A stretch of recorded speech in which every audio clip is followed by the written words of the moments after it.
he's a cutie pie. I might put him in Potomac. Okay, yes. Yeah, he can come right on to Potomac.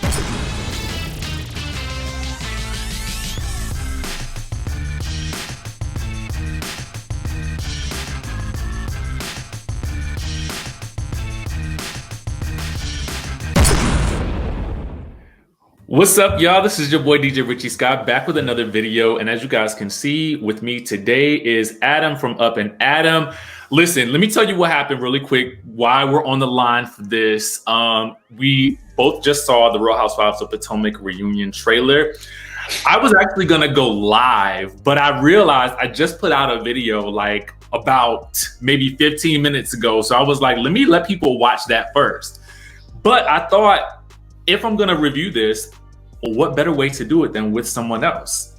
Hey, I appreciate that. I know you're into Potomac as well, so I thought let's go ahead and dive into it. Listen, I'm glad to be invited back.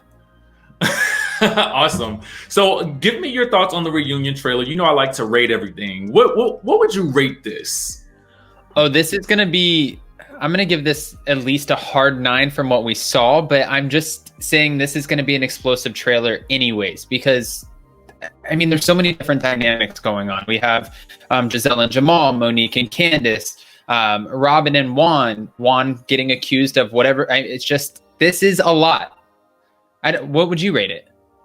So I would rate it a solid 9 as well. I'm only going to rate it a 9 because I feel like there was probably so much content to go into this trailer that I feel almost like we didn't even get enough from what I just saw just now. You know what I mean? Like, I feel like we barely touched the surface of what we know is going to happen at this reunion. Okay. Which is actually exciting because normally we don't get enough. I feel like lately we haven't got enough content from Bravo shows. So for someone or for a show to have too much content, that's great. I'm all for it. Yeah, I am too. I want to go ahead and get into like a couple of things that we get from the trailer right off. One of the biggest things that I noticed that was surprising to me was that GIZELLE alleges that Karen tried to get Wendy thrown off the show. That was a revelation to me. I was like, I believe that. You believe it? I mean, kind of. I really like Karen, but we've just based off of her behavior during the show and at the beginning when she kept, for no reason, giving Dr. Wendy Osefo the cold shoulder. And I just... Listen, this is Karen's show before it is Dr. Wendy Osefo, so I kind of believe it. I find it hard to believe, and I guess it's because I feel like there's some other underlying issue. I know that when I interviewed Karen, she said that there was some sort of ethical issue that she had with Wendy, and I'm not quite sure what that meant, and she wouldn't go into detail. She said she was going to bring it to the reunion, so I'm interested in hearing what that was, but when GIZELLE said that, I was like, okay. Do you have an idea of what the ethical issue could be? I don't. To me, I was like, that it came out of left field. I mean, listen, when she was on the show, she was spilling a lot of tea, but I was like, what? What's the ethical issue? So I guess we'll have to wait and see how that pans out. Okay. Now I have to piggyback off of you really quick because you said yesterday that you hated a cliffhanger, and now I feel like I'm always like, I love a cliffhanger. Now I freaking hate a cliffhanger. That's how I feel now. The other thing, one of the other big revelations that we got, well, it's not a revelation really. It's a revelation in terms of what's happening on camera, but in terms of what's happening in real life. So Monique has brought out her binder of receipts. Okay, we had heard that there was someone with a binder, and of course it was Monique. She came to the reunion with a binder full of receipts, and it seems as though she was pulling something out about Pastor Jamal Bryant. She alleges that the D is being swung around in the Atlanta area. Now, what's your thoughts on this? I mean, hasn't it always been? Isn't that why there's so many other kids going around? Listen, Pastor Jamal Bryant was a storyline for GIZELLE this season. I wasn't buying it. Nobody else was buying it. And one of the greatest things that Karen said this season is when Giselle called Pastor Jamal Bryant on the phone, and Karen's like, yeah, we get it. He lives in your phone. Nothing new here. And it's kind of true. It's like, sure, you stole him for a moment where you brought him to and from the airport and you had like a little sit down dinner with him at the beginning. But aside from that, I don't really see a real authentic relationship there. And if you note, as I was looking, I had my phone like this, literally just pausing and I'm looking, and it didn't seem as though Pastor Jamal Bryant was in attendance at this reunion either. So I guess he almost just continues to live in the phone. He always lives in the phone. But I think also too, just listen, I'm going to play a big conspiracy theory here. Okay. Right. What if Giselle might have she is the mother of his children. What if she has something on him to the point where she's like, look, my storyline is like going dead. I'm really not that interesting anymore. I need you to kind of help me spice it up this season. So I need you to step up to the plate and be around. And I could totally see Giselle doing that and Jamal being like, okay, she's going to dish out something on me. I'll play along with your stupid little show. I could see that.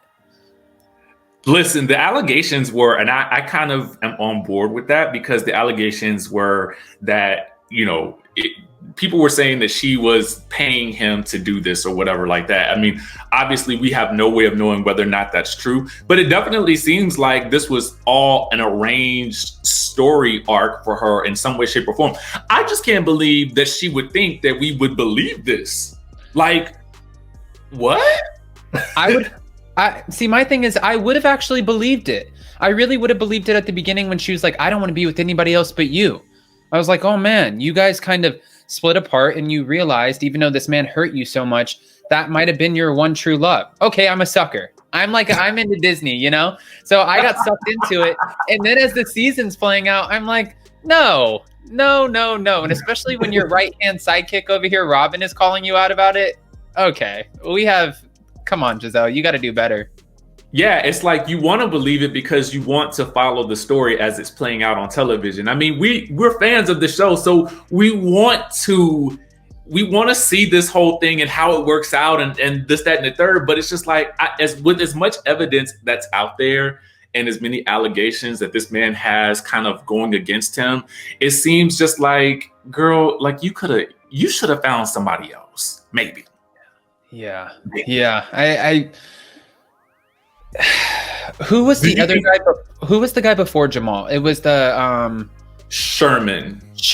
Yeah. I mean, she's constantly going through these bad relationships, but that's also what makes it authentic. And we get to kind of go through these ups and downs in relationships with her. Now, if she wanted to just protect her kids and not keep putting herself out there with all of these different guys and go through these ups and downs, and she wanted to bring Jamal back, I guess I kind of see what she was doing, but I would rather take the ride with her and have an authentic ride than her say, okay, I made $500,000 this season. Listen, Jamal, I'll throw you $50,000. I'll also not expose you, and you need to show up on camera, whether it's in my phone or 2-3 scenes, you need to show up.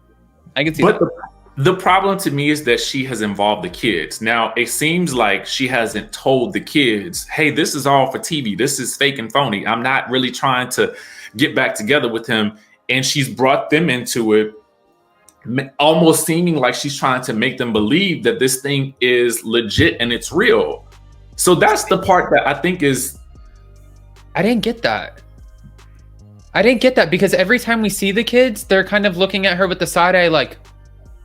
And I feel like the restaurant was just kind of like a gift to go along with it. It's like, okay, girls, you're playing along, you get this restaurant, yada, yada, yada. But anytime that they're actually talking about Jamal Bryant, or Giselle is with her daughters, they look just so annoyed by the conversation. Like, Mom, we're not actresses. Why are you even doing this to us, putting us in this situation? It's awkward.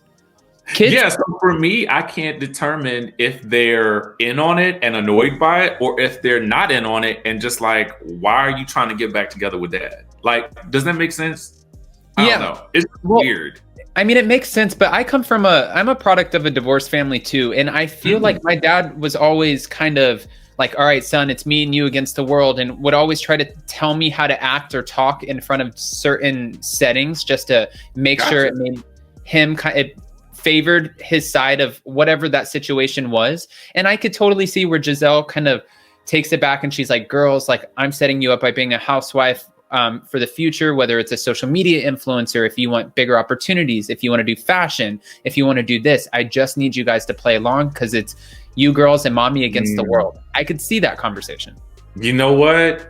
This is why I think it's so good to sometimes have these types of conversations with someone else, because I feel like that's a different perspective that I would not have thought of, which I appreciate, because now I'm thinking to myself like, wow, that could, you know, it could be a smart play, but it just doesn't read well on television, you know? Right. Because of who he is. No, I agree with you. The other husband that I could not detect, and I don't know if he was there or not, but I couldn't see it. I couldn't see Juan there. Oh, I didn't see him in there either, actually, now that I think about it. But no way, he has to be there. Unless they pull out something like, well, then again, actually, no, he doesn't. Because of and the pandemic, if he was saying, I don't feel well, they're not going to let him come around. And if he knows that Michael Darby or anybody else has these allegations and that they're about to come to the forefront with some sort of tea on Juan, he might not have wanted to been there.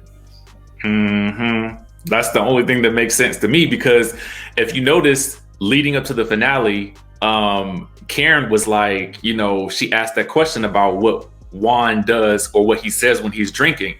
And then in the preview clips for the finale, we see Michael Darby alluding to the fact that he thinks that Juan would never marry Robyn. So I feel like he knows something, or something's been said to him that would make him believe that. And so if he's not there, that would probably make the most sense to me, because otherwise we already know the biggest part of her storyline is this engagement, which is coming up in this coming episode. So it would seem like, yeah, you would be there for her in that moment. Right. But first of all, I want to say real quick, Michael Darby has had, and rightfully so, he's done it to himself, but he's had his name, face, body, everything drugged through the mud, down the sidewalk, through the street. Like, this guy has been through it all, and he always shows up and takes it. He gets teary-eyed, but he sits there and he takes it. Doesn't he? So he might be looking at Juan like, dude, you're a joker. Show up, because you know that you did something wrong, or you know that there's something not right here. But I don't know. He would be looking at Juan like a total joke if there is, in fact, any information on Juan, which I think if there wasn't, Juan would show up. But we don't know yet if he's there or not. Yeah. So, I mean, we'll just have to kind of wait and see how that plays out. But if he's not there, to me, I think that's just, I think it's terrible if he's not there, because I just feel like that's her big moment. Like, he should be there with her, by her side, especially, you know, this is an income maker for their household. So you need to be there with her. I don't really care about anything else. A big income maker. Yeah. We know that Chris Samuels is there, and we know that Chris Bassett are there as well. So I'm interested, because it looks like we get some action coming from Chris Samuels. And, you know, with regards to this whole idea that there was a plot against Monique, Robyn, it looks like, is in the trailer denying it. I mean, that's what it looks like from what we saw in the trailer. Right. Do you think that they're going to admit to this, or what do you think they're going to do about that? No, you would never. Listen, if they admit to plotting against Monique, then they are now a part of the whole narrative of Monique taking the action that she did against Candiace. Now they could be held responsible partially because of that. So no, they're definitely not gonna. No, they won't take responsibility for that. They're gonna say, what even though there's footage of Candiace talking about it. What was that? Even though there's footage of Candiace talking about it. About the plotting against Monique plotting? Or them plotting against Monique? Yeah. I just don't think they would admit to it. No. They would never admit. They might say that. It's hard to, in my mind, it's hard for me to think that they would say that Candiace is lying, given that her live circulated around the globe. It still exists. It's still out there. So it's not like we just didn't see that. Right. I don't know. Listen, I'm so conflicted, especially because this Monique and Candiace drama has played. This was the whole season of season 5 of the Real Housewives of Potomac. Let's be honest. But it was like we weren't interested in the episodes until we got this kind of altercation, and then it just played out, and it seems like the rest of the episodes have been just one bundle. You know what I mean? It's like a blur. But I think, honestly, the way that we started the season, if we look back, and Gizelle sitting down with Monique and having conversations with her, acting like they're like really good friends and kind of amping her up, it seemed like that's what it was. And then finally, when the altercation happened, everybody was so quick to wash their hands of Monique. I feel like there could have been a little bit of conspiracizing behind the scenes, for sure.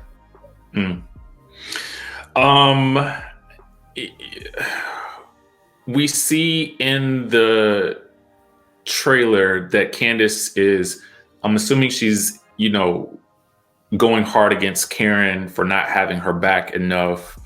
There's more of that, which we're going to see, I guess, in this upcoming episode as well, in the finale.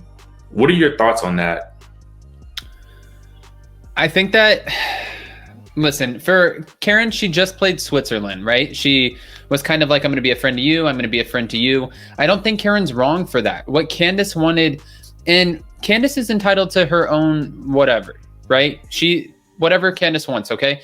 But Candiace wanted everybody to kind of back her up and take out this witch hunt against Monique, because we all know if you don't have any friends on the cast, you are no longer a part of the cast. It doesn't matter how interesting you are, but if nobody wants to film with you, they're not going to keep you. And I think that's exactly all the time. Yeah. And I think that's exactly what Candiace was gunning for. And then, of course, again, I'm not making fun of anybody, but just kind of the theatrics of like the Post-it notes, like you're going to be okay and this and that. It just seems like we're really, really trying hard to take her out, especially when Monique kind of filed a countersuit against Candiace. I'm sure to Candiace, she was like, oh no, girl, you're going to come after me back? Now I'm really going to come after you. And she wanted Karen to jump on that bandwagon, and Karen did not. Yeah, I've never been in a situation, I mean, I think as a grown adult, I mean, where someone has been like, you need to, like, if I have two friends that are in a dispute, you need to take my side or else. I haven't seen that since maybe high school or college or something like that. To me, that's just like, are we doing that as adults? Yeah, no, I just get happy hour with them separately, really.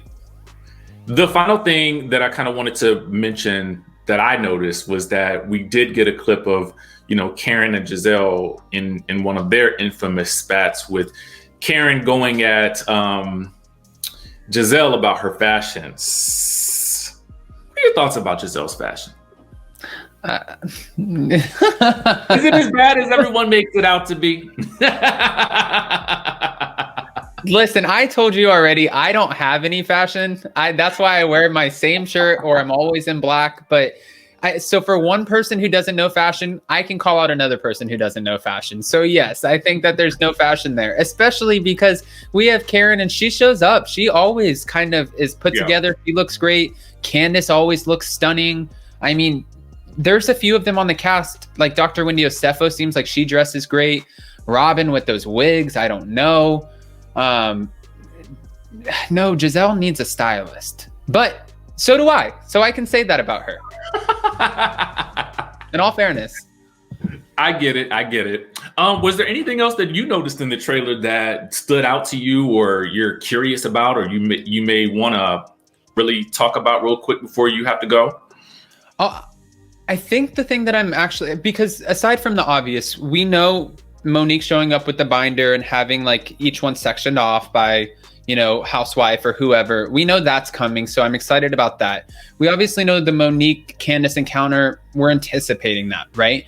But I want to know more about Chris Samuels kind of stepping up to the plate, having Monique's back and seeing what he has to say, because unless something gets really intense, he's kind of like the wise patriarch of his little family that kind of sits back and lets her go. But I feel like the moment where he feels like he needs to step in, then there's probably really something good that he needs to say. And I know that they did say they weren't, or Andy said that he was surprised how kind of heated the house husbands got. So I'm excited to see Chris Samuels, really.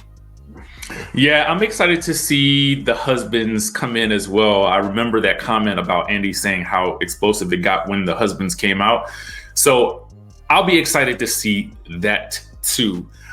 We will get the reunion in I guess 2 weeks at this point. The week after this coming week. So this Sunday is going to be the finale. Yeah, which will come right after Real Housewives of Atlanta, which I'm excited about as well.